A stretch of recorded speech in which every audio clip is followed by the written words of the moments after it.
Hey everyone, welcome back to the Fantasy Authority Game Day podcast. We're doing this coming at you live from YouTube. Second week in a row here. Really exciting stuff. Super pumped to talk about everything about the NFL, about week 2.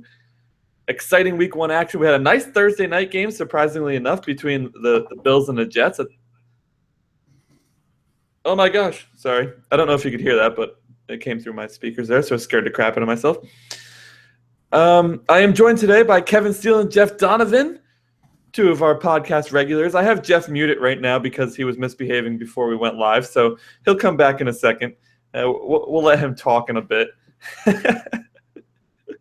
As you'll see on the background today, you don't see our beautiful faces just yet. We will give you a chance to do that a little later on, but it is just your friendly reminder that if you have any questions, you can submit them on YouTube, or you can go to Twitter if that's a little easier for you. Use hashtag AskTFA, submit your question, and we'll answer it for you live on air. This is a pretty laid-back stream. We like to just kind of go over the week that will be. We have some predictions for you. We have some advice for you, and just some general football talk, which is really exciting because that's what we really like to do. So, fellas, how are we doing on this wonderful Sunday morning? You guys pumped for these games? Hell yeah. It's game day. I mean, I wake up every morning and just do a little dance, get excited. Yeah, I'm pretty stoked, man, except I had to roll out of bed. Answer some questions for you guys, so.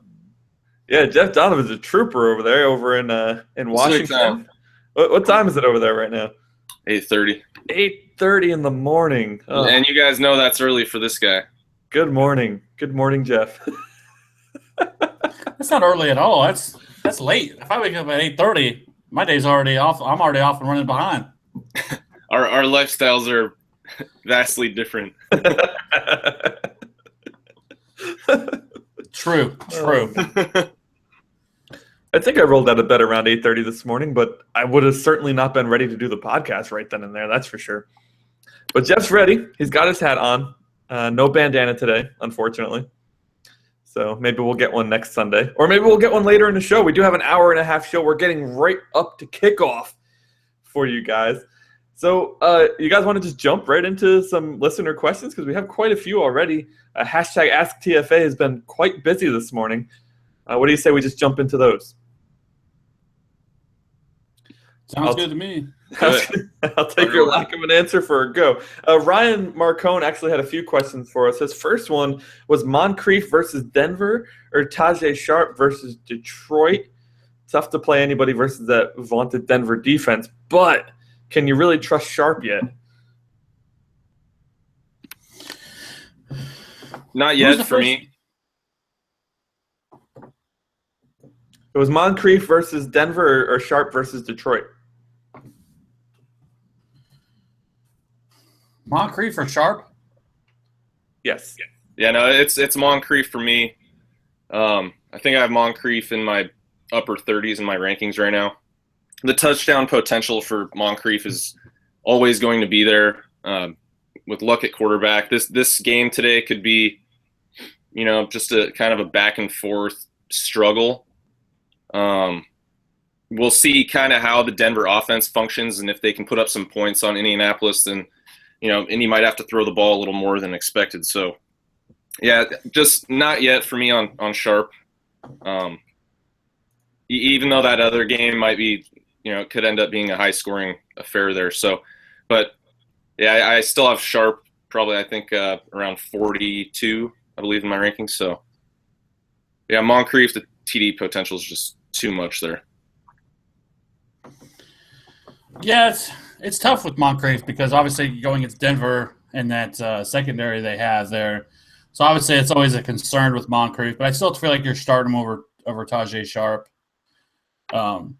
Sharp's interesting just because, he's kind of he's clearly their number one. He destroyed everybody on their team in terms of targets and things like and market share there last week. So yeah, he was on the field the whole time too. I think it was 96% of snaps. So if he's going to be on the field the entire time, we're going to have to really keep an eye on this guy and kind of see what he does from here. Right. I scooped him up in the old SFB 480, pre-hype. So firing him up today. But yeah, it's got to be Moncrief. Wait, you picked him up in? No, I drafted him. No, I said I drafted him pre-hype. What we drafted? Early July. Early July. The pre-hype pickup. Tajay Sharp.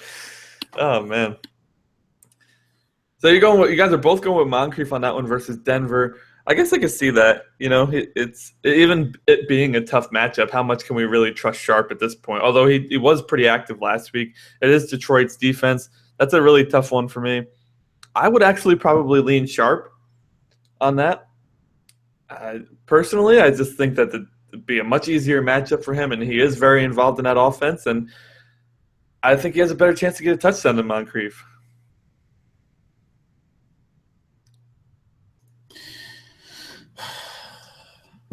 I don't know. I mean, certainly. I mean, he has a much easier matchup. But the thing that scares me is he going to be matchups? Is he going to see plenty of Darius Slay, who is one of the is also an elite corner in his own right? So if that's the case, I don't know. I mean, that's a little tricky because that's a tough matchup for him. Very true. I always forget about Slay, man. How underrated is that guy? It just always slips my mind. Darius Slay. Similar to actually, you mentioned that last week too when I was saying I didn't like Macklin versus Jason Verrett, and you were like, well, what about Hilton versus Slay? I was like, oh, that's a good point too. So often forget about that guy. Ryan also had another question at Ryan. I think it's Marcone. Correct me if I'm wrong on that, Ryan, if I'm pronouncing that incorrectly. He needs 2 out of Dez, Landry, and Diggs. Is it wrong that he's considering benching Dez in this situation? Well, it's not wrong to consider it, but I still think that, after this massive dud in week 1, they're going to try to find ways to manufacture some looks for Dez. And he's still an elite red zone guy, right at the goal line. Any ball there could end up being a Dez Bryant touchdown. So it just kind of depends on whether they, how this game goes. I just think that Dez Bryant, they're going to really look for ways to get him the ball. So I still think double-digit targets are, within reach for him today. So he's still a top 24 option for me, Dez Bryant, at this point. If he goes and duds it today, then you really have to start considering, moving him further down your ranks and then kind of see what happens from there. But, yeah, I'm not going to bench him quite yet. And then Landry over Diggs for me.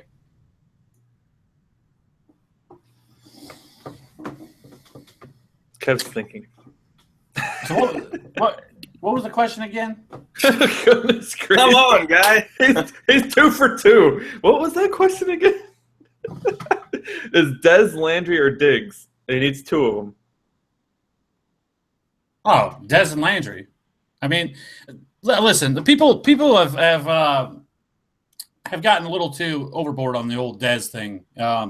I think he's going to be just fine. I think it was more of a matchup thing more than anything with Dez. I guess I get that Prescott probably was used Cole Beasley and Jason Witten last week as more of a security blanket, but they have to get Dez Bryant involved in that offense. He is bar none their best receiver. We saw in the preseason what he could do with that they did have some chemistry there. So I'm fine with Dez Bryant. I still think he's a solid wide receiver 1 this week, and I think he could really be one of those, even in a DFS format where he really is kind of pretty intriguing because, I mean, Washington secondary, yes, that they do have Rashad Breeland and Josh Norman there, but I don't know. Antonio Brown didn't have too much trouble there last week against them, but obviously, we know that Josh Norman didn't shadow Antonio Brown for whatever reason. I don't know what the heck Washington was thinking with that one. But as long as Josh Norman's not shadowing Dez, then I think he'll be fine this week. So I would certainly go him and Landry. I agree. I have Dez as a stud on my Studs and Duds article for the week. If you haven't checked that out yet, head on over to thefantasyauthority.com and take a look-see. Lots of good articles out there, guys. We have tons of articles. I think we have at least one article every day, if I'm not mistaken. Most days we have multiple articles, so there's a lot to catch up on. If you haven't checked out thefantasyauthority.com lately, head on over there right now and get caught up on your reading. You have about an hour and 17 minutes before kickoff, so you have a little bit of time left to get your roster updated. Thank you so much to Ryan Marcone there on Twitter for reaching out to us with those questions. Hopefully we were helpful, Ryan. Your first question, Jeff and Kevin would both take Moncrief over Sharp. I actually would lean Sharp. And on your second question, we all agree it would be Dez and Landry. Stephon Diggs, a very questionable situation there with the quarterback and everything. So stick with your studs in this situation. Eric Burge at Easy E Breezy on Twitter says, start Manning or Breeze today? It's very weird that we don't have to ask what Manning anymore. There's only one. Yeah, that's tough. Because, I think that game in general is pretty interesting because last year, as we know, it was the highest scoring game of the season down there in New Orleans when they faced off. And I think most people are expecting that today as well, and that is the highest over-under of the day. But the interesting thing is that this isn't in New Orleans. This is in the Giants. This is at New York, and so this is a little different. Not that Drew Brees is terrible on the road and it's not great, not as good at home, but there's certainly a little bit of a difference there. And so I think people are expecting that same sort of output that we saw down there in the Dome, and I just don't know if we're going to see. I still think it's going to be pretty high scoring, but I don't know if I wouldn't expect the same sort of result as we saw last year, where I think 48-45 or something like that was the final score. But I would still go Drew Brees. There's no way I could sit Drew Brees. Even though I love Eli Manning, I think he's a top 5 play this week. Yeah, they both are. It's a good dilemma to be in, I guess. But, I have Eli by a hair in this one, but I think it's just a preference thing. There's really not a lot to say about it. You can't really go wrong. No, I'm sticking with Breeze on this, though, especially after last week. Dude's in midseason form already, and the Giants offense, I still have a hard time trusting them. Maybe that's just a personal, I would say bias, but I really don't have any bias against the Giants. Maybe it's just a personal feeling here. I'd much rather go with Breeze, even though Breeze, he's not the greatest on the road, but I still think it'll be another shootout, and he'll probably get the better end of that deal. So I'm sticking with Breeze here, but like you guys both said, both are top 5 options at this point. So you're pretty safe with either one. Let's see. Don't forget, guys, to get your question on air, all you have to do is either go to the YouTube link, which we've been posting on Twitter all morning long. It's a really it's not really a clean link, so I can't say it and be like, hey, go to youtube.com/this, because you'll never remember it. So head on over to the Fantasy Authority on Twitter. We have the link up there. Or you can just use #AskTFA on Twitter, and we will answer your question on air as well. Those are the 2 ways to get your question answered. Or you can text us if you have our phone numbers, but we're not going to give them to you. No. You're going to have them already. Next question comes from Jason Thomas. In a PPR redraft league, he needs to bench one player out of Macklin, Langford, and Emmanuel Sanders. So bench one. He has Jeremy Macklin, he has Jeremy Langford, he has Emmanuel Sanders. He needs to bench one of these bad boys. You said it was a PPR? It is a PPR, correct. Man, I'd be benching Emmanuel Sanders. I might change my answer on that if Demarius ends up being a no-go. But it sounds like he's going to play. Obviously, he'll be slightly limited, but yeah, it's a close call. I've been kind of back and forth with Macklin all day, just kind of with the Houston defense there, and you just kind of figure they're going to key in on Macklin and the run game, and then the consensus out there is that Travis Kelce's going to do his thing as he has against them. So, yeah, I mean, I still go Macklin there. Just, they're really close for me there, but I might change that if DT was to not play today.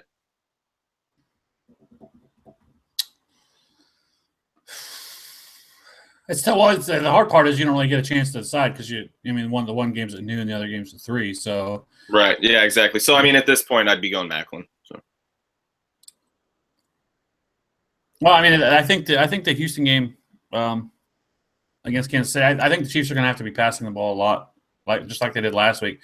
It's kind of funny that Alex Smith actually had the most pass attempts of any quarterback last week at 48. So I don't see that really changing this week. Is that a career high? It has to be. I would be shocked if it wasn't. But but it's that I mean, hey, I pretty much had a pretty good idea of how the Chiefs defense was going to look, and that I pretty much, I don't want to toot my own horn, but I pretty much nailed it. That their defense was not going to be anywhere close to as good as it was last year, and that the offense is going to have to carry the defense, and that's exactly what happened last week. Of course, last week it took the Chiefs a little longer to get the ball, get going. This week against Houston, same thing. They're going to have to throw. They're going to have to throw the ball. So everywhere I look, people are really down on Macklin this week, and it's a little bit concerning for me. And because I don't understand why. Because I think he's going to see 10 to 12 targets today, and if I have to choose between him or Demaryius Thomas, which, I am no doctor, so I'm not going to sit here and try to, tell you what I think is going on with him because I really don't know, and I don't think anybody knows. So I think I would lean towards Macklin just because I feel a little bit safer, but I'm certainly not, fading Demaryius Thomas today, especially with that matchup because, going against Indy, that's a terrible matchup that's an excellent matchup for them. So, but I still probably would lean Jeremy Macklin. Even regardless of Demaryius Thomas being 100% or not, this matchup is great for Emmanuel Sanders in his own right. Just because, have you seen that injury report in the secondary there? Yeah, it's destroyed. They have nobody. So, I wouldn't hold it against you to play Emmanuel Sanders over Macklin, but like Kevin said, I think with Macklin, you're guaranteed a solid 9 to 11 targets.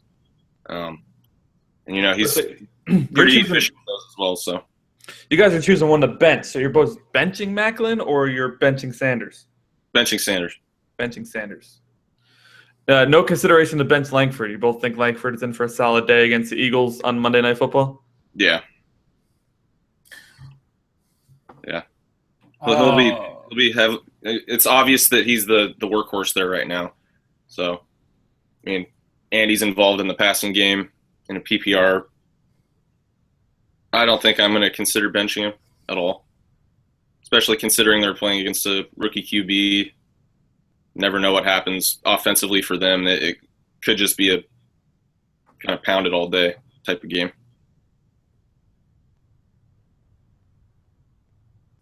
Looks like we're all in agreement on that. Like me some Jeremy Langford starting him in my second flex. That's a good team there. If I have Jeremy Langford in my second flex, if I don't say so myself. We do have a question coming through on YouTube, though, from our boy Andrew Hankins joining us every week. Welcome back, Andrew, or AJ, as you are better known in reality. Corey Coleman, Amir Abdullah, or Eli Rogers in a PPR flex position. So that's Browns rookie receiver Corey Coleman, Lions running back Amir Abdullah, or Steelers wide receiver Eli Rogers, who was a bit of a shocker that he's kind of getting that nod for the wide receiver too over, the Hayward Bays, Sammy Coates, and Marcus Wheaton. So I think Wheaton's still hurt, but which one do you guys start in the flex spot? PPR league. Shoot. You said Abdullah, right? Yes, Abdullah, Coleman, and Rogers. It's difficult to really figure out the Cleveland situation there with McCown at the helm now, because you don't really know exactly.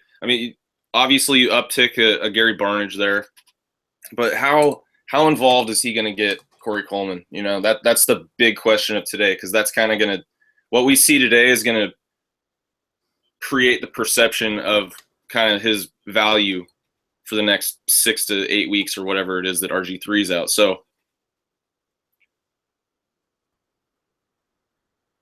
man, I'd probably, you said it was start or sit one of them? Start one of them. Yeah. Start one of them? Only one. Only one. That's it. Yeah, I'd be going with probably still with Corey Coleman.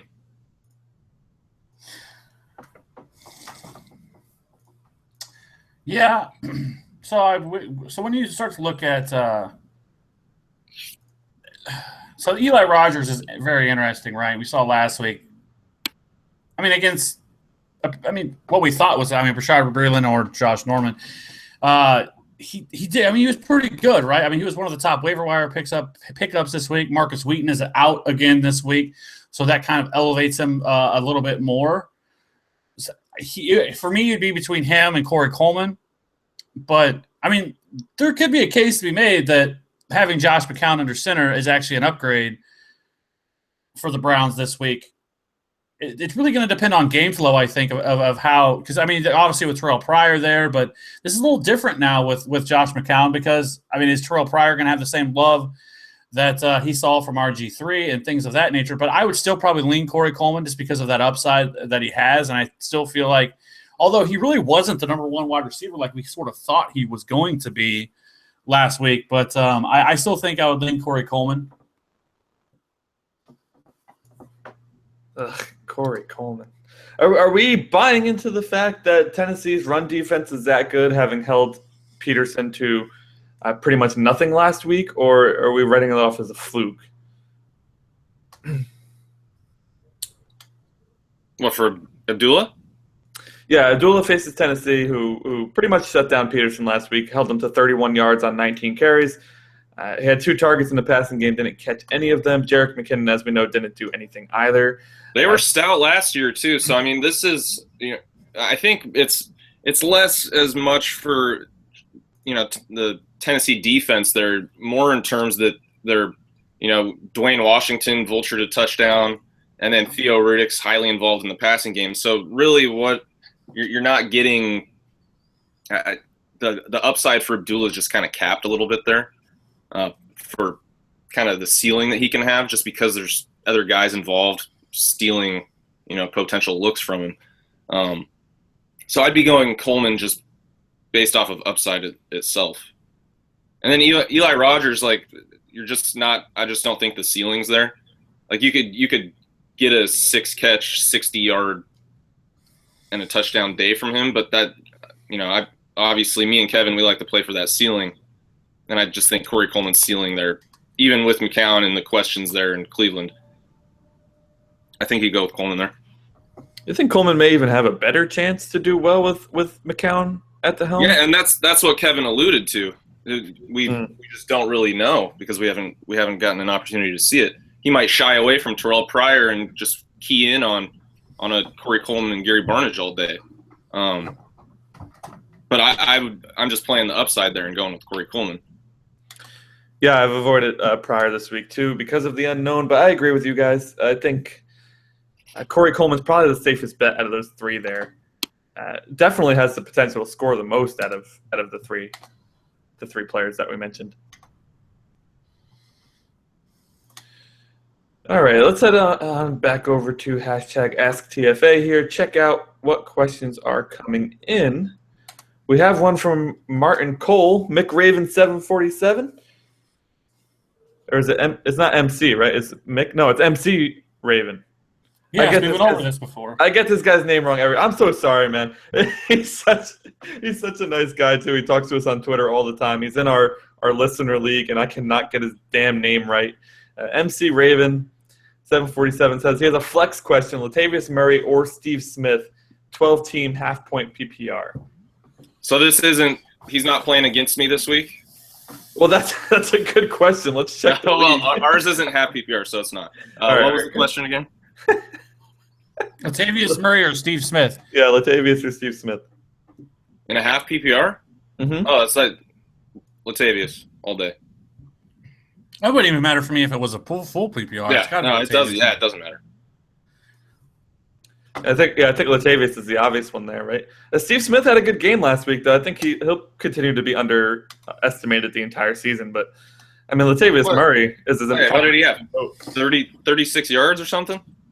I thought I saw he had didn't he have like a 9 or 10 point performance last week? Maybe I was looking at projections. That's possible. Never look at projections. I try not. Well, it gets confusing with these damn things. They put numbers everywhere. Steve Smith. 5 receptions for 19 yards. He was targeted 9 times. Damn, 5 catches for 19 yards. What the hell was he doing? Well, they do play the Browns this week, though. That's probably what he's looking at, right?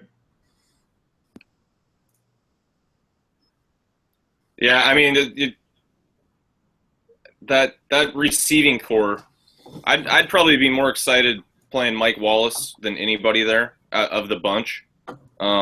And until we see Kamar Aiken kind of get a bigger slice of the pie there and get more involved, I don't think he's a weekly option at this point because he just wasn't, he was rotating in with Rashad Perriman too, who might play today, and then Chris Moore. So, I mean, yeah, Mike Wallace is who I would be going with from that receiving core at this point, just because what he brings to the table in terms of upside and the deep ball and Flacco. Him and Flacco seem to have a connection already, so that's a good sign for Wallace going forward. But yeah, I'd be fading Smith there.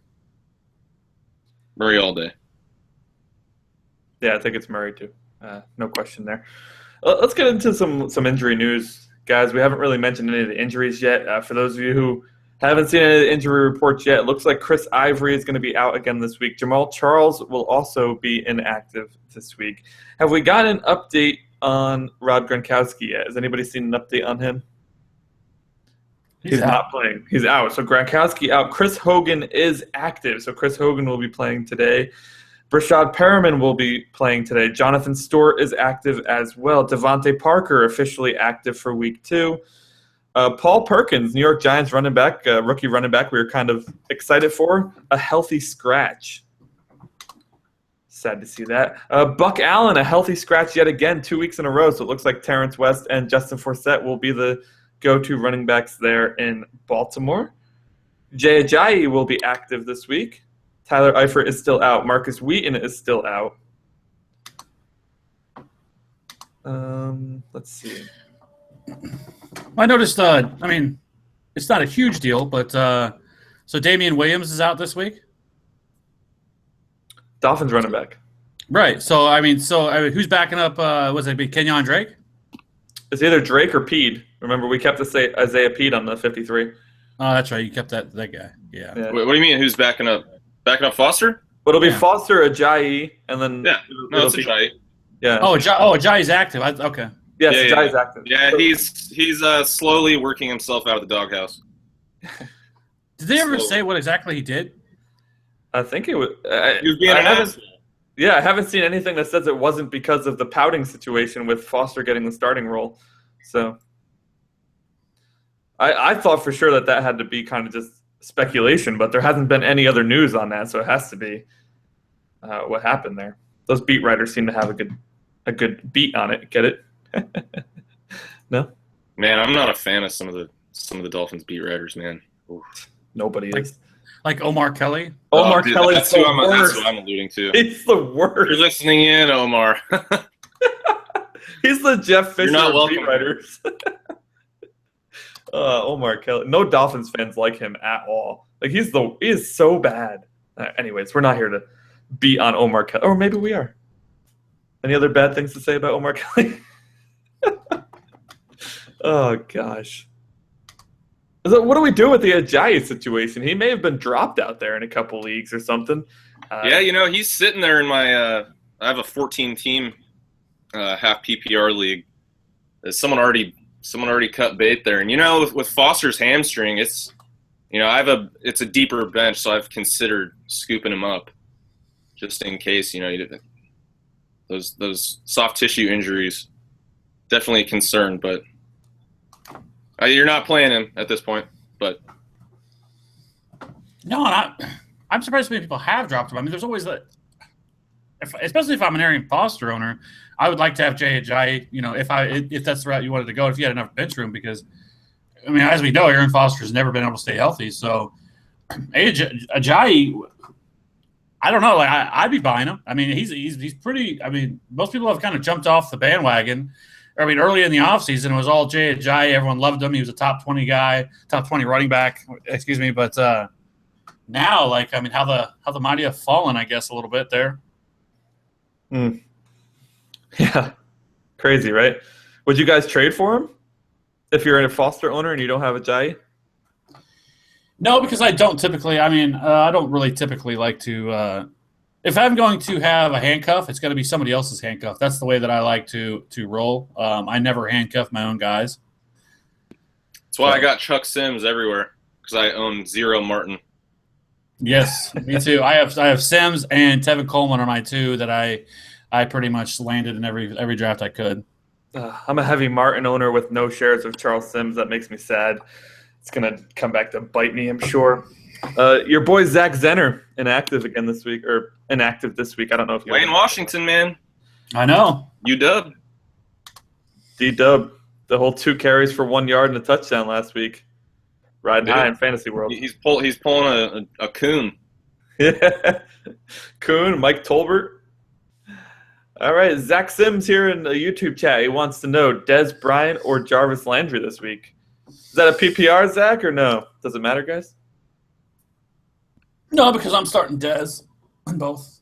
I mean, I think Jeff may disagree. I think Jeff's a little lower on Dez than I am in our rankings. I still have him at. I think I have him at 17 in my standard rankings right now. It's not. I don't think that's too low. It's not. No, it's not like. It's not crazy low. I mean, but I have Dez at 11, so I'm a little higher on Dez than most. I think because most places you see him, I think he's right around 15, 16, 17, somewhere in that range. But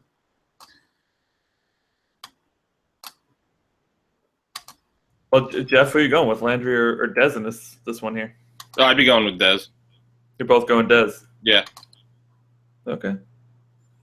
Gosh, that's the Patriots. They're solid at game planning and just kind of with the lack of weapons there. You can kind of figure that they're going to probably key in on Landry a little bit, and so I have him down a little further. But I mean, we could a little bit. Speaking of that matchup, what do we think of Devontae Parker this week? I mean, he's going to be matched up. Likely, he's going to see probably a little bit of Logan Ryan, who last week gave up 0.7 fantasy points per route run, so which it was 4th most last week. So if that's the case, I mean, what do we think about Devontae Parker? Is he going to be worked slowly back in? Is he going to be on a snap count? Well, he lost that 2 job to Kenny Stills in the offseason, right? So it's going to be interesting to see how much playing time he actually even gets. He's got all the physical tools. I don't know what the problem is there. It's the second coaching staff here in a row now that has kind of brought him along slowly instead of just throwing him into the fire. I'm not sure if he's just having a hard time grasping the playbook or maybe – well, with Parker? I don't know. Yeah. Wasn't it a hamstring? I mean, he's consistently got some little health issue. True. True. I think that has obviously plenty to do with it. So, I mean, if you can't improve as a player, especially when you're a young player, when you're not on the field consistently. Right. But I mean, I don't know. I don't like Parker as a play this week. Just, I'm not going to go there. I just think there's guys that, are a little safer that probably offer just as much upside that are available.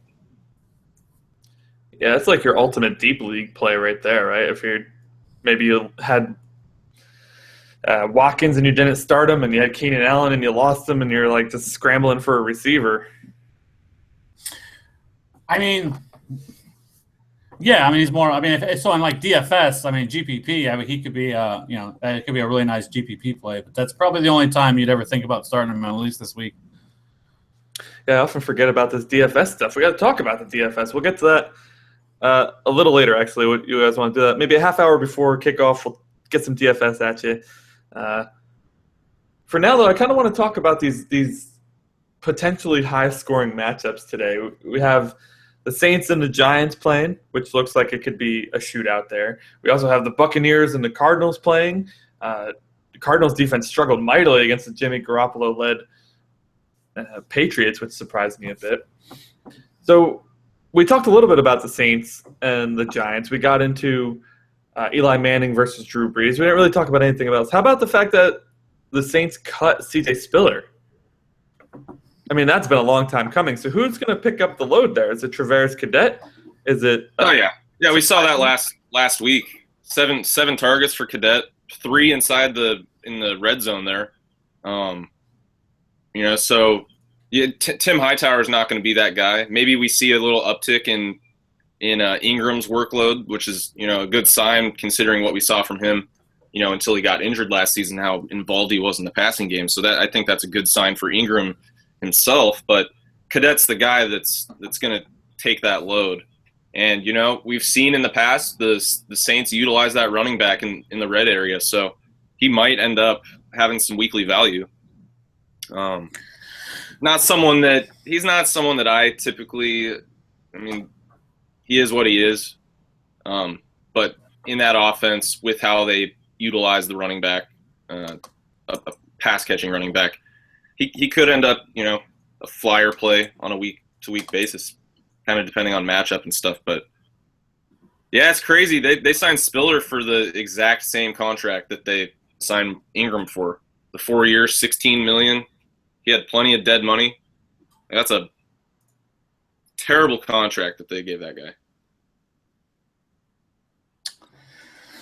Yeah, I mean, but is there also any concern for you that because Mark Ingram, last year he was very heavily involved in the passing game, and I mean, obviously it's just 1 week, but he really wasn't nearly as involved in the passing game as we would have thought he would have been. And are you concerned at all as if you're a Mark Ingram owner about, especially in a PPR league, about that he was not nearly as involved in the passing game? He was less involved, but when he does get his chances, he produces. He 2 for 29 last week. But I mean, Cadet could eat into some of that. It just kind of the fact that Cadet saw 3 looks in the red zone is partially concerning. So we'll see what happens with that today. If it starts to become a trend, then yeah, I mean you get a little sad about it as an Ingram owner, but Ingram's still the guy there who's going to get the majority of the touches. Hightower's not really, going to be a nuisance for the most part. But, yeah, I mean, in a PPR league, I still think Ingram's going to see 2 to 4 looks a week. I mean, he typically does pretty well with those. I mean, we're not going to see – I don't think with Cadet there we're going to see Ingram get 7 looks. He had some games last year where he was just peppered with targets. So, yeah, I mean, it's partially concerning, but we'll just kind of have to see how it plays out.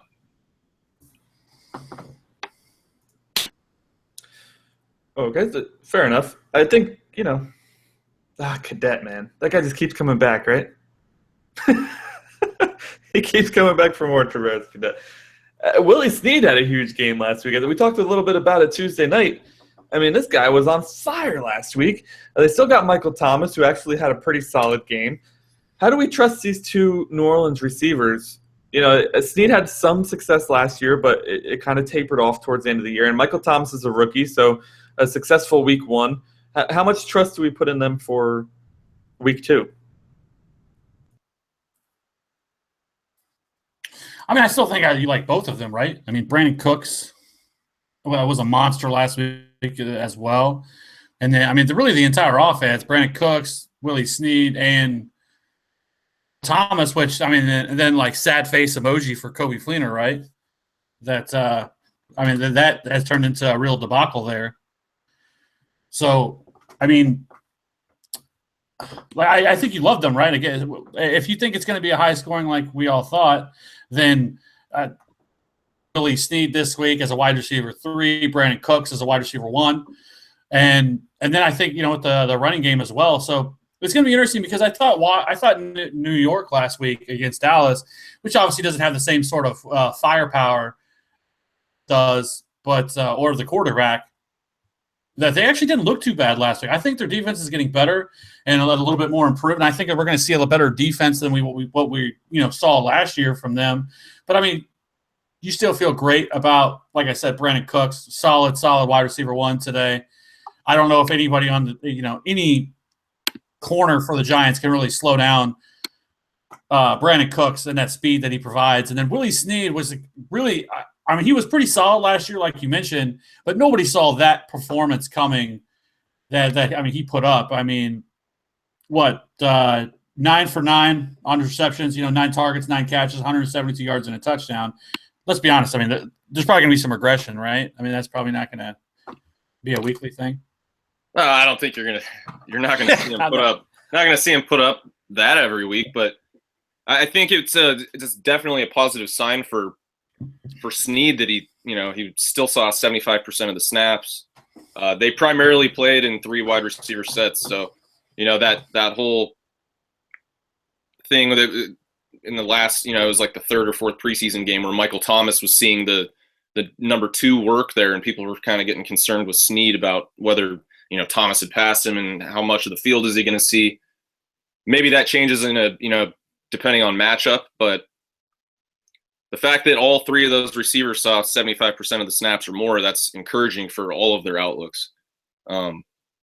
Obviously, Cooks is Cooks, and he'll be who he is, but it's encouraging for a guy like Michael Thomas that to see that much involvement. Obviously, he didn't do like a ton with it, but he caught all 6 balls for, I think it was 58 yards. And hopefully he starts to get a little more involved. We'll kind of see if he can build on that. Well, especially with the Coby Fleener, I mean, it's kind of like what we talked about before, week 1, where I mentioned that there should be some concern with Coby Fleener.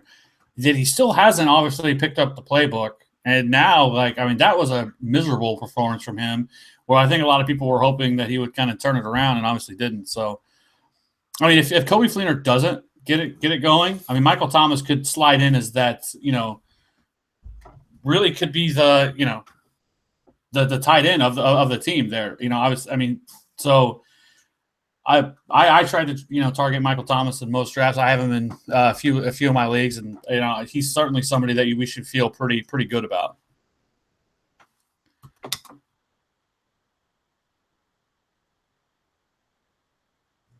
Oh yeah, absolutely. I'm still don't think I'm going with Michael Thomas this week, though. I just don't know. I'm having a hard time trusting the rook there. I have a hard time I have some trust issues with some of these guys. I mean, we have the Jeremy Hill conversation how many times? I'm having a trust issue here with Michael Thomas. I want to see more out of him before I'm ready to kind of throw him into the fire, unless I absolutely have to, and then I'll go for it. No, I don't think he's he's not somebody that you're firing up this week and inserting into your lineup unless you're in like a really deep league. But so on the other side, we haven't really talked about the Giants pass catchers yet. And obviously, everybody, it's all Odell, all everywhere right now. So, I think when you start to look at, it's pretty crazy. Actually, the Saints are actually starting three corners that have never played it down in the NFL, or prior to last week. That's not good whatsoever for the Saints defense at all. And so I think you love Odell, obviously. And then Sterling Shepard is another, solid wide receiver 3. And then I think even Victor Cruz, you could make an argument for as a wide, as a flex option this week. Yeah, your dog's a little thirsty back there, eh? Mm-hmm. Sorry. Well, that is. Yeah, easily distracted here. I'm like, what the hell? That's somebody's dog. And then Jeff was muted. So I like Sterling Shepard this week, man. I'm actually going and starting Sterling Shepard this week. I know the Victor Cruz thing's a little scary. He was much more involved than I thought he was going to be. But I'm still ready to roll with Sterling Shepard. I think it's going to be a bit of a shootout. And, hopefully he gets me a touchdown. At the very least, he'll get you 3 to 4 catches for some decent yardage. That dude is good. You guys like Sterling Shepard over Michael Thomas, right, this week? Oh yeah. Well, I mean, to your point there, with Cruz being as involved, more so with the Giants, they primarily run 3 wide receiver sets. All 3 of those receivers were right at Odell played every snap, and then 90% about for both Shepard and Cruz. So I mean, they're good, and they run a ton of no huddles. So I mean, when they're on the field, they're on the field, and obviously Shepard's going to be the guy there to play over Cruz. The upside's just better. But yeah, I think I have Shepard as my number 35 wide receiver today. So yeah, I think obviously he's a great play at this point.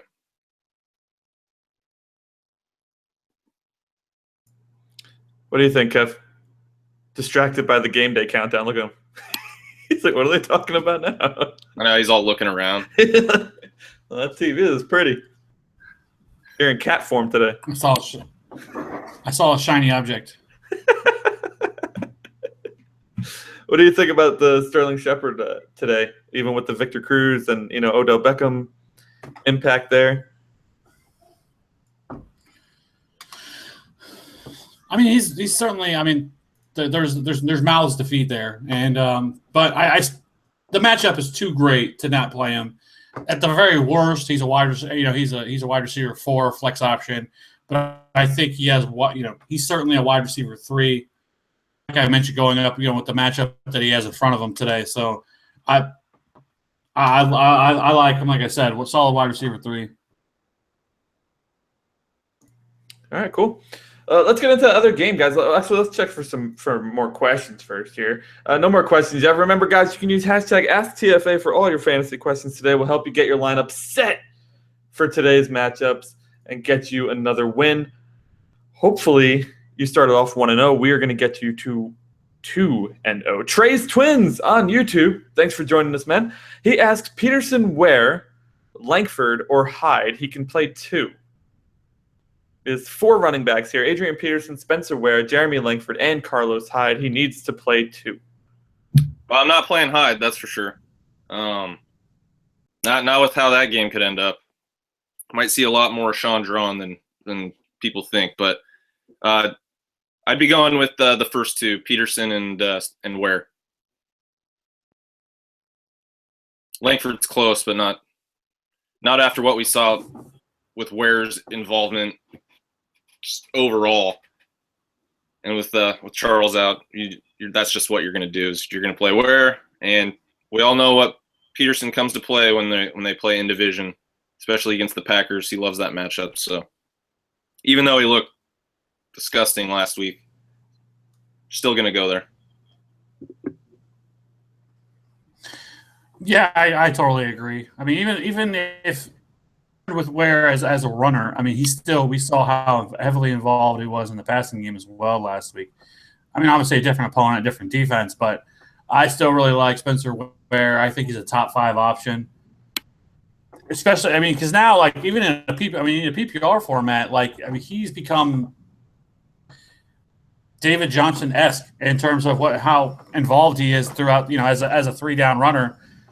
And they used him all over the field last week. I mean, they split him out wide as a pass catcher. I mean, hit him deep on a play. So he's certainly a play. And then Adrian Peterson is one that I was kind of interested to talk about because I was a little bit more – I was not as high on Adrian Peterson, I think. Obviously it's Jeff. Jeff's the resident AP, fan club. Dude, I brought him down a notch this year, man. I didn't have him up there. Come on. So, I mean, he had that rough, really weak one. I mean, just terrible. But this week, I mean, how do you feel? I mean, he has produced against Green Bay. I think a much better matchup. I think some people are a little afraid of him this week, but you're starting Adrian Peterson no matter what. I mean, at this point, he's a top 5 play this week. I feel great about him bouncing back this week. I think he'll be okay. And so then after that, it would be definitely Spencer Ware. Like I said, the involvement and how much, even if he doesn't have a great day running the ball, I mean, look, he had 199 yards and a touchdown last week. So, yeah, I would agree. I think it's Peterson and Ware there for sure. It's a little tough. I mean, Langford had a really good Really good week. I was thinking of playing the matchup because it's standard, says Trey Twins. Yeah. I mean, with your stud, you got to play him, though, right? I mean, Peterson, you almost have to play. Langford and Hyde, Hyde really blew it up last week, so that's a tough one. And then Langford also had a touchdown last week, so I can see where your predicament is. I would still stick with Peterson and Ware.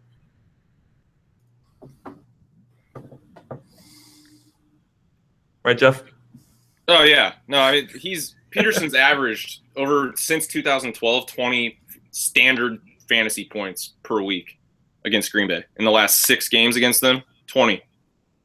That's ridiculous. Dropping knowledge. Look at that. Jeff Donovan coming at you with that knowledge. That's a good stat right there. I'd feel pretty comfortable starting him, knowing that. What are some struggles you guys are facing this week in your lineups as you look at your lineups there?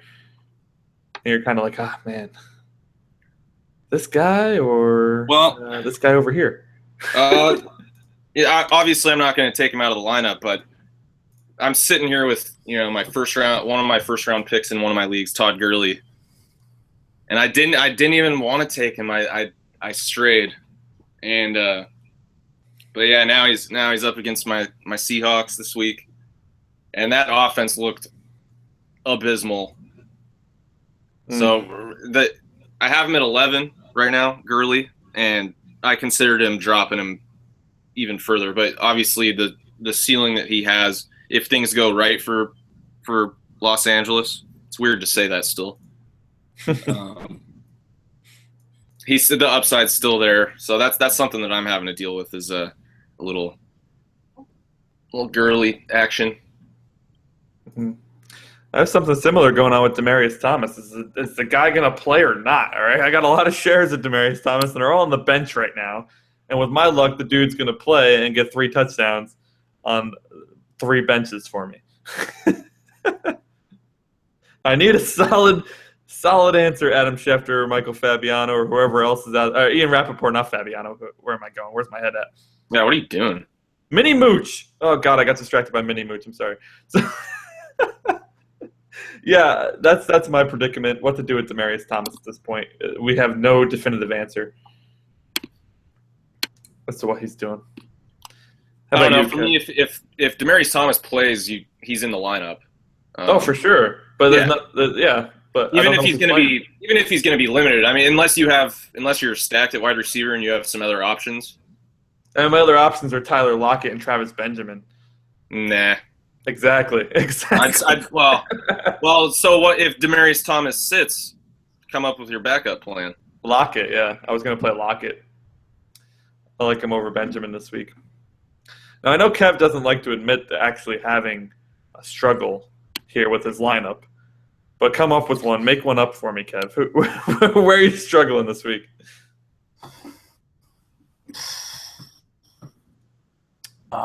Nowhere. No struggles. I don't really have one, but I've talked about my home league 12-team keeper that I'm in, but my team's so stacked that I don't really have a decision to make. Because my wide receivers are Antonio Brown, Julio Jones, Allen Robinson, and Alshon Jeffrey. So obviously those 4 are starting no matter what. Stupid. And then that's just stupid. That league needs to. You're hacking or something. That's ridiculous. No, I've drafted most. And then I made a trade for Allen Robinson and Alshon Jeffrey, but I traded AJ Green for him last year, pre-Allen Robinson breakout. Yeah, it worked out, and then I drafted David Johnson last year, so I have him, and then rolling with Jeremy Hill. So the only real question I have is Jeremy Hill and Tevin Coleman. I guess. I'm still firing up Jeremy Hill at this point. Jeremy Hill, right? So, whoa, don't say Jeremy Hill, right? Because you didn't start Jeremy Hill last week. I didn't. The matchup. This week, there certainly could be a case to be made of firing up Tevin Coleman over Jeremy Hill because it's no joke. They were pretty solid last year. They look good again this week. Of course, that was against the Redskins, so that should be taken with a grain of salt. But I don't know. I feel like the touchdown potential is there for Jeremy Hill every single week, and so that's what led me to start him over him. I'm sorry.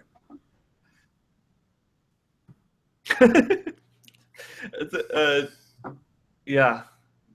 Tevin Coleman. There you go. Hoping for big things out of him. Maybe I'll use him as trade bait or something. Or I can use one of the other running backs as trade bait. But, man, what a situation there, right? So Tevin Coleman, Devonta Freeman, looking like a 50-50 split at this point. Kev, we were talking off air before we got on the show about how, Freeman was really more of a pass-catching back than a carry-the-load back. Last year seemed to be abnormality when it comes to him, I guess. Not to expect that from him again this year. But what should Freeman owners expect, and should they be trying to unload him at this point? That ship might have sailed already to be able to unload him. His value is certainly not anywhere close to what it was.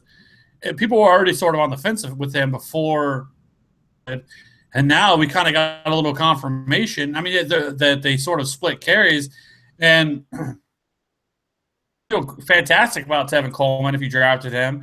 We said it all offseason, all preseason. Take Tevin Coleman, avoid Devonta Freeman. That Devonta Freeman can there's no way that I felt like Devonta Freeman could produce what he did last year, or even really come really close to it. I felt like he was in for a big regression. He's not nearly as good of a running back as what he showed last year. I still think he's a quality running back, but for me, he's more Sims, or I don't think that's a good comparison because I think Charles Sims has more what Devonta Freeman does. But he's more of a pass-catching back. He's not an in-between-the-tackles runner, and that's what Tevin Coleman brings to the table. And now we see that Tevin Coleman can also be a competent pass-catching back as well. So Coleman, I felt like we knew this all offseason. We talked about this, that Tevin Coleman was going to be the guy who takes over as the lead back, as he should have been last year prior to, I mean, he was great, like a solid, till he broke his ribs. Towards the end of the season, he had a little snafu in the shower and slipped and fell and busted his dome and put him out for the year with a concussion. So if it wasn't for those things, I don't know if we'd be sitting here talking about Devonta Freeman, and to be honest with you. And so I saw it coming all offseason that Devonta Freeman wasn't going to be nearly as valuable as what we thought he was. I think he was overdrafted, and Tevin Coleman was really a great value.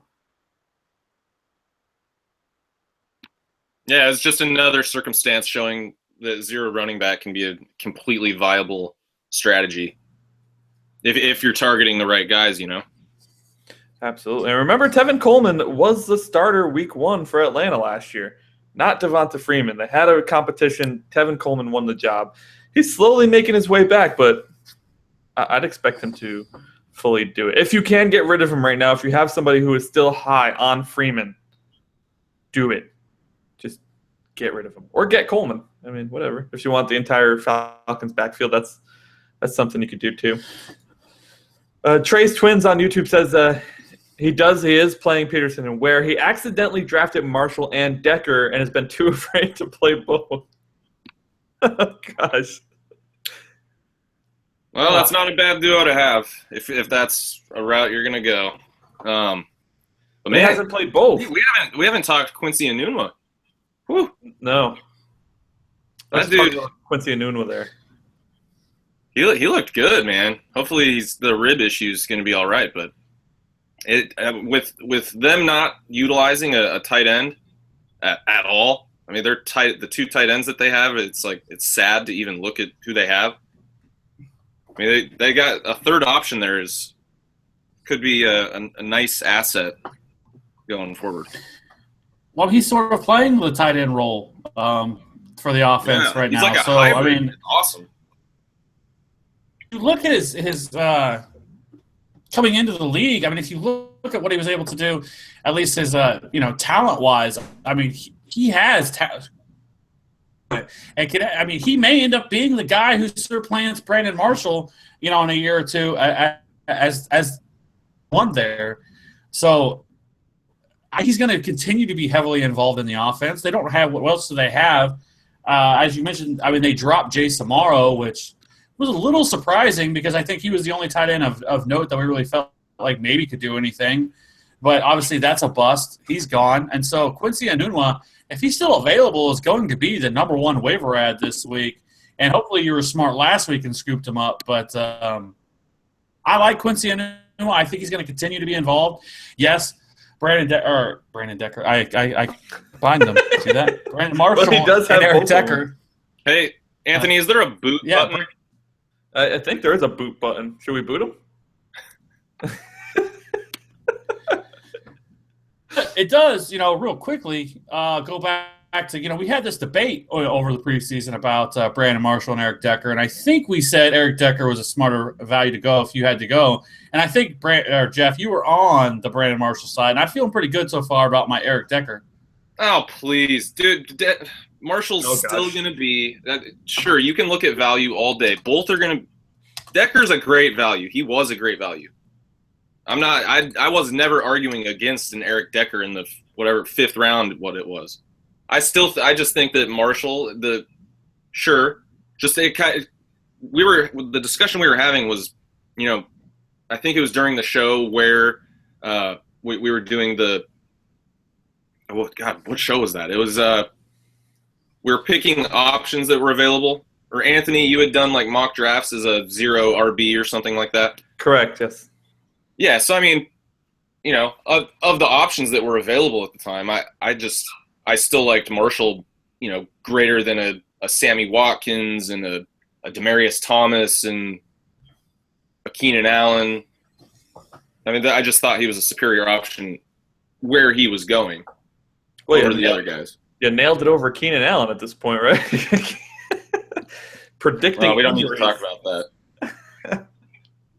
I think Quincy Enunwa was a guy that Jets fans were pretty high on last year. I know Andrew Hankins, who was here often, was mentioning him to me last year about a guy who could potentially be a sleeper there for the Jets. Didn't actually come to fruition last year, but already off to a hot start this year. Rave reviews from the coaching staff. Obviously, you can see it in games. This guy is pretty legit, and the announcers said it themselves. I mean, he kind of looks a lot like Brandon Marshall out there. Yeah, I mean, efficient as they come. Holding 13 has 13 receptions on 14 targets. A nice, cool 93% catch rate over two games. So 146 yards and a touchdown. I mean, it's really kind of put things together so far. Brandon Marshall has been pretty solid, but doesn't have a touchdown yet. So that was the issue that I felt like with Brandon Marshall that I was most nervous about. Was quite honestly, is that Brandon Marshall's not ever really been a touchdown guy. Like last year was more of touchdowns. Felt like his touchdown for a little bit. Eric Decker has told somewhere that he's had he's hauled in 15 touchdowns or a touchdown in each of the last 18 games. So I mean that right there, especially in a standard format, really makes Eric Decker, like I said, just a little bit more valuable.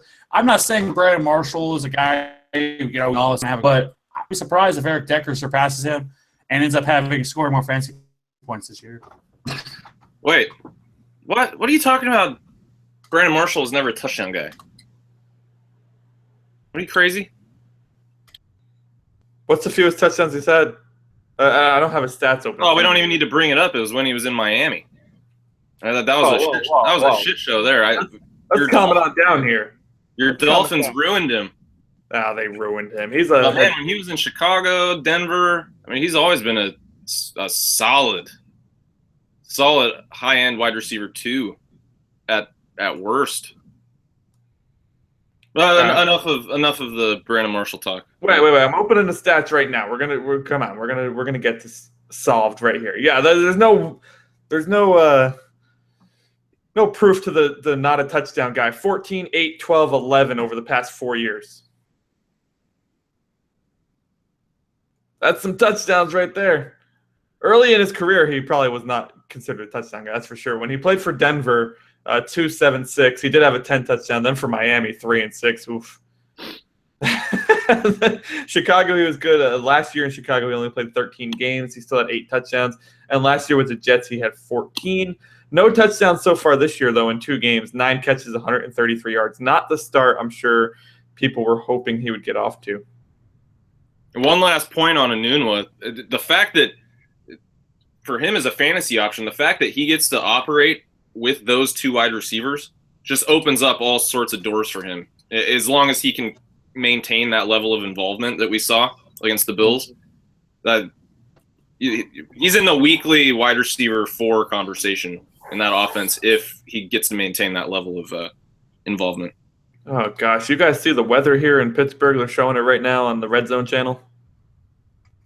A whole lot of rain, and it looks like there could be a little bit of sleet or something in there. It's a nice little mix going on, and it's just coming down.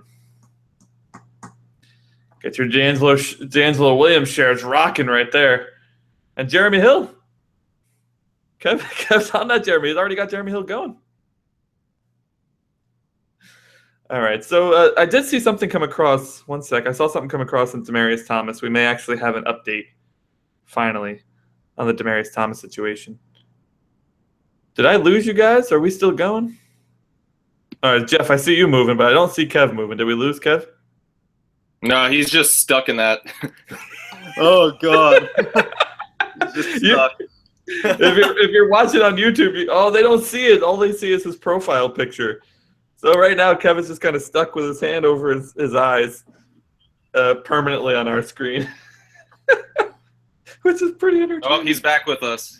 There he goes. He's back. All right, he's back. Gosh, I thought I saw a Demaryius Thomas update. I think I was wrong. There's some Aqib Talib news. Not expected to face league discipline. Who cares? All right. You guys want to talk some DFS? We didn't talk any DFS last week, Kevin. I'm sure some of the fans were disappointed. Oh, wait. Sorry. We have 2 questions on Ask TFA first. I'm all over the place. Scatterbrained today. Let's get these questions. We'll jump into some DFS options after this.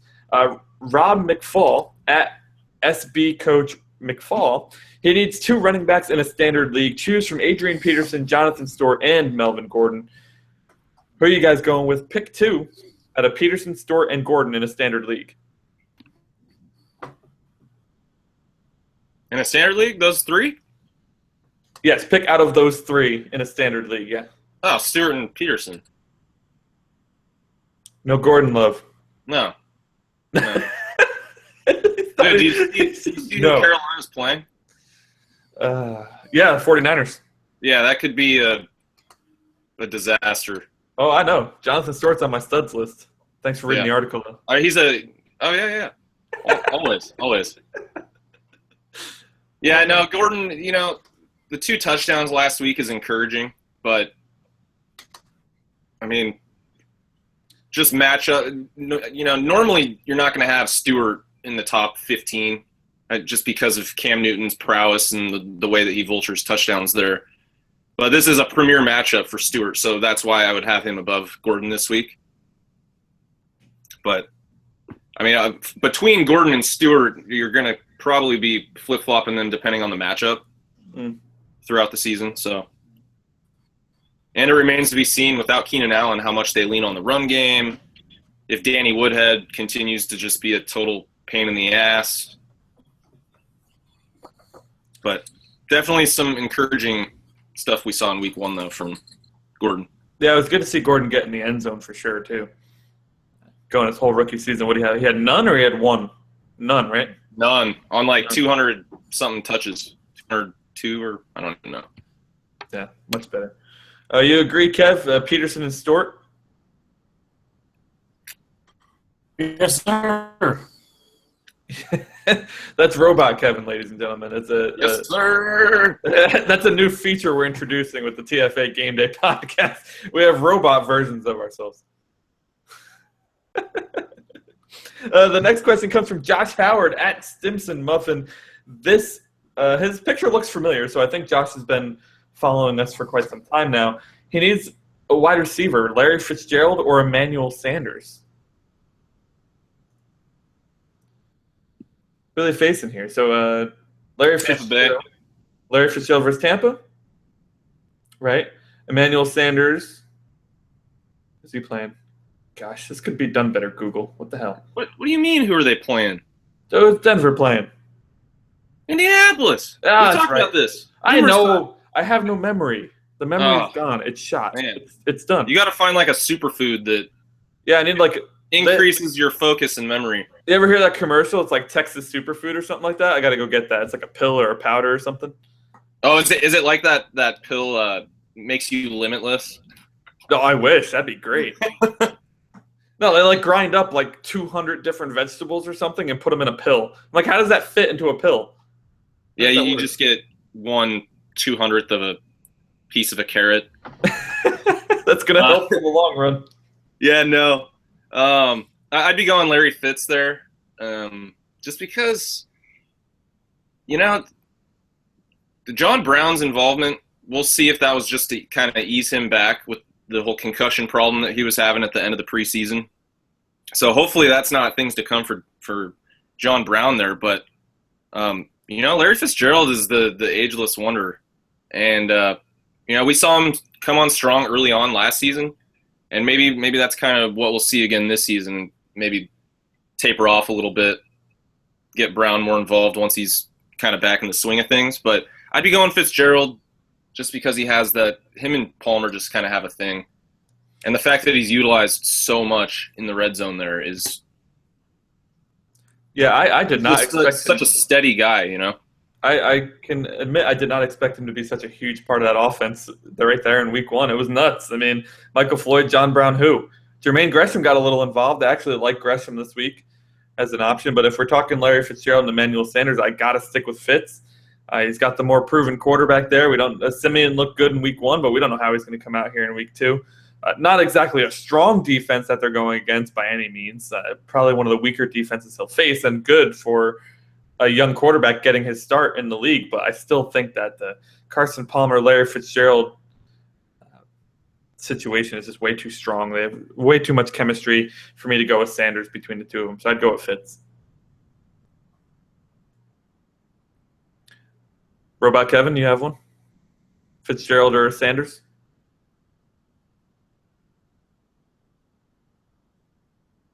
I don't think so. Me? Yeah.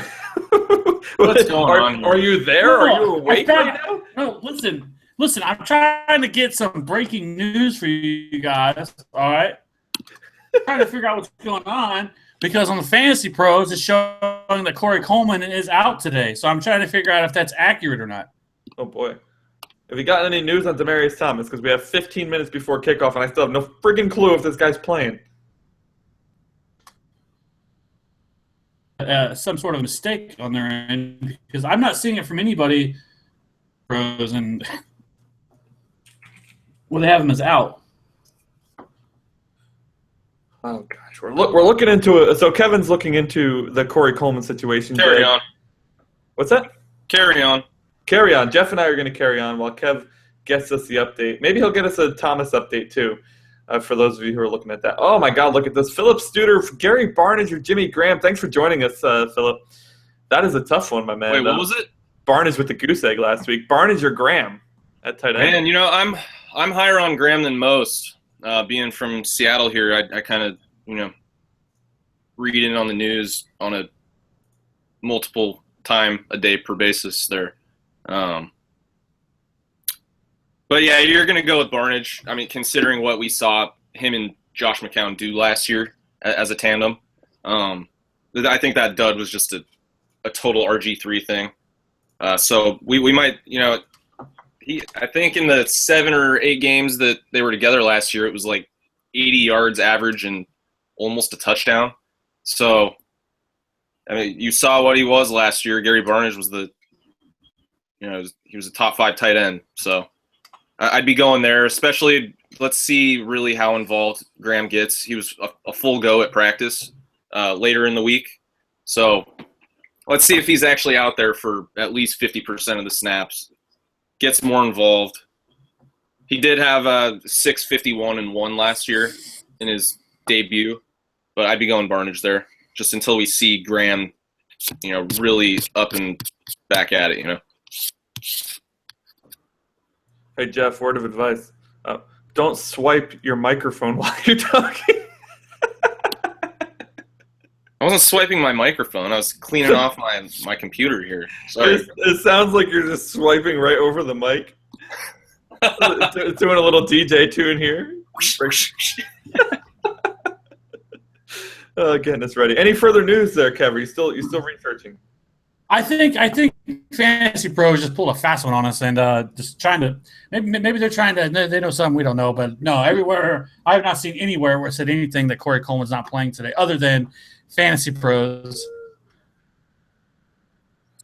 I got a good one. What's your guys' take? So we got. What are you doing with Thomas Rawls and Kristen Michael before these games start getting going here? I don't have shares of either, so I'd probably. Oh my goodness, I don't know. Give me a second to think about it. How about you, Kev? I mean, I don't know if I'd start either one, but if I had to, I would probably still start Kristen Michael. Really? Yeah. Interesting. Okay. I still think Michael looked better than he did last week. I get it's his first game back, and he's been getting work back in, but I felt like Michael looked a little better than what Rawls did.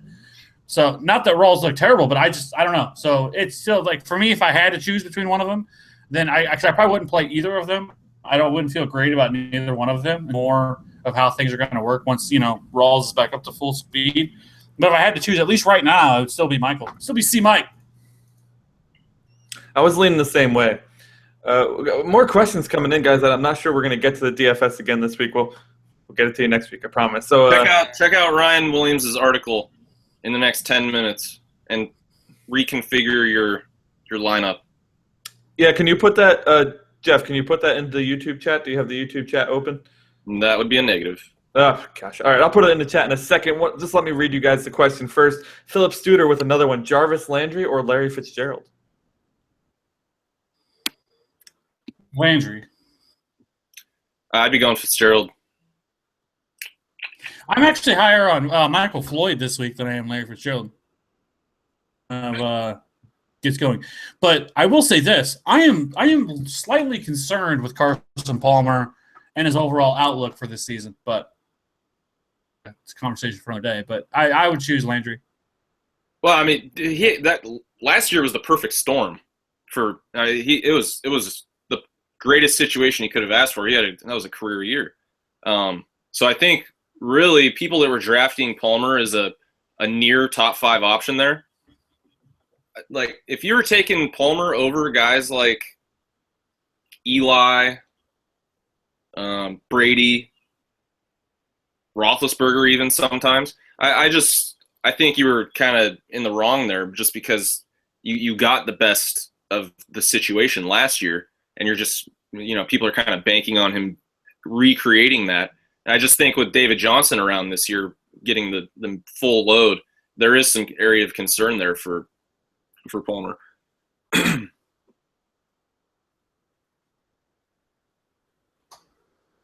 So Jarvis Landry or Fitz. I'm probably going with Fitz again. That's what I was. I see the concern with Palmer, but there's also just as much concern with Tannehill, I would say, over there in Miami. So I would go with Fitzgerald, though. No more time to keep going with that, guys. God, I can't pronounce your name. I'm so sorry. I'm going to call you TN. Half-point PPR. Pick one for the flex position. Allen Hurns, Will Fuller, or Tajay Sharp.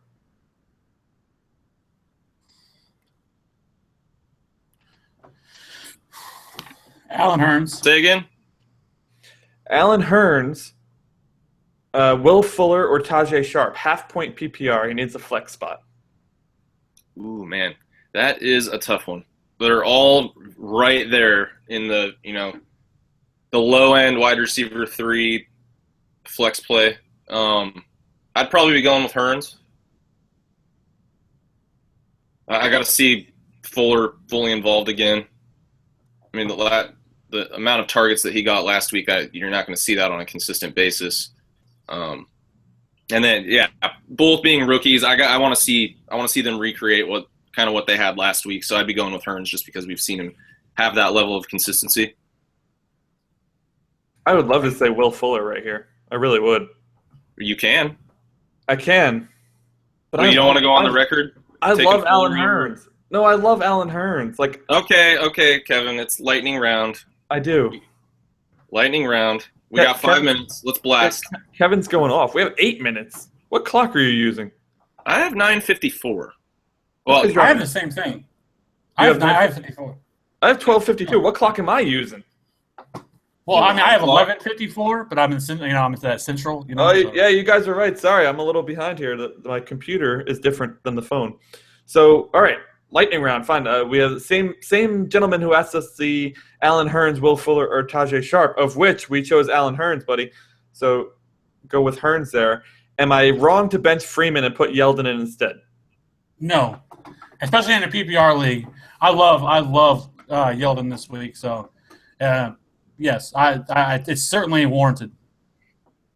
No, I'd be playing Yeldon over Freeman all day. I have Yeldon on my duds, but I'd still start him over Freeman this week. What? Demaryius Thomas or Eli Rogers? What was it again? Demaryius Thomas. Demaryius Thomas or Eli Rogers? Demaryius Thomas. Don't even to think about it. Thomas all day. Emmanuel Sanders or Jeremy Maclin? Maclin. Maclin. Flex, pick 2. Carlos Hyde, Gary Barnage, or Tajay Sharp. So basically sit 1. Yeah, get rid of Barnage. Ooh, I don't know. I'd be sitting Sharp. I'm assuming you're sitting Sharp versus the Lions. Yeah, I would actually sit Carlos Hyde, but I'm not that high on the tight end here. I would go with the running back and the receiver. Just you watch. Watch him score 3. Gurley, Ware, or Gordon? Gurley. It's close for me. I'd be going Ware. Start 2. Start 2. Then Gurley and Ware. Agreed. Michael Floyd or Steve Smith? That's not even a question, is it? I mean, I guess it is a question, but Floyd. I have one too. I'm gonna go contrarian here. No, Michael Floyd. Aaron Rodgers or Eli Manning? Eli Manning. Divisional game. Mike Zimmer defense. I would go Aaron Rodgers, but I'm sticking with Aaron Rodgers as well. Man, Matt Ryan or Phillip Rivers? Oh gosh. Atlanta. Where are they going? Yeah, I don't know who they're going against. Oakland. Phillips against the Jaguars. I'm going Phillip Rivers. I don't like Matt Ryan on the road. Yeah, I'd be going Rivers as well.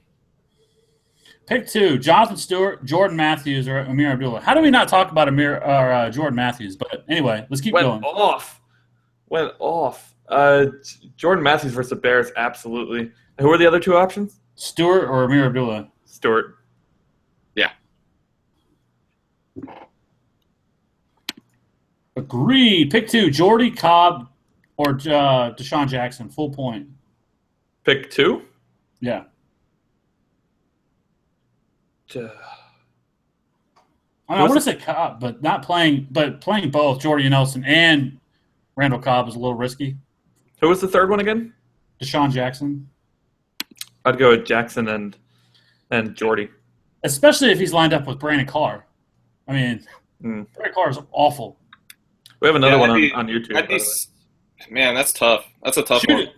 Shoot. Well, I'm waiting for the answer here from Jeff. Oh, I'd be going Jordy and Deshaun. I wouldn't feel comfortable playing both Green Bay wide receivers in this game. Either.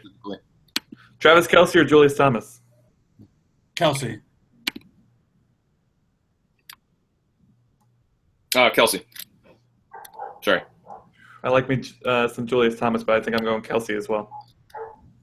Bortles or Rivers? Oh, wait, did we get to the YouTube one? Yeah, that was the YouTube one. Oh, okay. Bortles or Rivers? What's up? It's Animations. We're about ready to close this out, man. We're doing a quick round here. Bortles or Rivers? Oh, it's Bortles. They're playing against each other, right? Yeah. Bortles, yeah. Curly or James White? Full PPR. James White, right? Gurley or James White? Oh man, that's No. Curly. Curly. Oh, James White. yeah, Yeah. James White. Oh man, full PPR. Yeah. I'd be going Curly. Yeah, that's tough, actually. I changed my mind. Curly. Yeah, I'd be going Curly there. All right. Eli Manning or Matt Stafford? Whew, that's a close one. Eli for me. Matt Stafford. I go Man, Eli he- as well. Emmanuel Sanders or Jordan Matthews at flex. Oh, Jordan Matthews. Matthews. No Sure. question there. Derek Carr or Russell Wilson. Derek Carr. Carr. I have another one actually with Carr. Carr or Bortles? It's 10 a.m. It's over. Carr. I got 2 more on YouTube. We're gonna get them in. Carr or Bortles? Carr. Carr. Jonathan Stewart or Rashad Jennings? Ooh. Jennings. I'd be going. No. Stewart. Sorry, Stewart. today. They're back to back for me. I think. They're both on my studs list this week. So there it is. That's it. It's Animations. What do you stream with? We're using Google Hangouts on air, I think it's called. It's built into YouTube. Hopefully it's good. Hopefully you guys enjoyed the show today. We will be back next Sunday. We're going live Tuesday, Kev? Are we doing it live Tuesday again? Yeah. People get the behind-the-scenes look of the podcast. Yeah, so Tuesday nights we usually record our podcast that we then launch on iTunes on Wednesday. So what we did last week is we actually did a sort of behind-the-scenes view of us recording our podcast. So it's not perfect. You're going to see us mess up, and you're gonna see us planning some stuff, but it's actually a pretty cool behind-the-scenes view of how we do the podcast. Is there video? And things like that. There is video. Not the launched version, the final version, but the behind-the-scenes, The there will YouTube. be video. Yes. We'll be on YouTube for that again. So make sure you sub. Thank you so much, It's Animations, for the sub, and you'll get the notification as soon as we go live. And we will see you guys on Tuesday night. Enjoy the games today. We had so much fun. Thank you for all the questions. We rock. You see that, guys? We rock. Look at that. He's probably talking about me, but hey, you guys did okay. Dude, whatever, man. Robot. The robot Turn Kevin. off in space.